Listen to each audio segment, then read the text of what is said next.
প্রিয় আমার বন্ধুরা, এই যে দেখুন, গ্রাম অঞ্চলে কালবৈশাখী শুরু হওয়ার আগে কিরকম দৃশ্য দেখা যায় দেখেন। চতুর্দিকে কেমন ঘোলাটে হয়ে আসছে, এই যে দেখেন। এবং কিছুক্ষণের মধ্যে হয়তো প্রচণ্ড ঝড় বৃষ্টি শুরু হয়ে যাবে। এটা গ্রাম অঞ্চলের প্রতিনিয়ত ঘটনা। এখন বৈশাখ মাস, গাছে গাছে কাঁচা আম, পাকা আম ঝুলছে।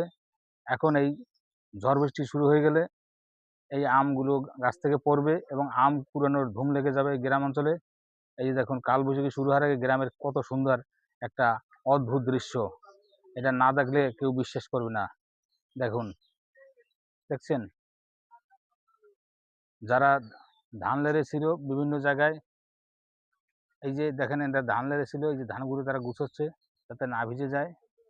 হ্যাঁ, সবাই সতর্ক হয়ে যাচ্ছে। ঝড় শুরু হওয়ার আগে সবাই সতর্ক হয়ে যাচ্ছে। কারেন্ট চলে গেছে। এই যে দেখুন, যদি ভিডিওটা আপনাদের ভালো লেগে থাকে অবশ্যই লাইক করবেন, কমেন্টস করবেন এবং এবং শেয়ার করে আমাদের পাশে থাকবেন।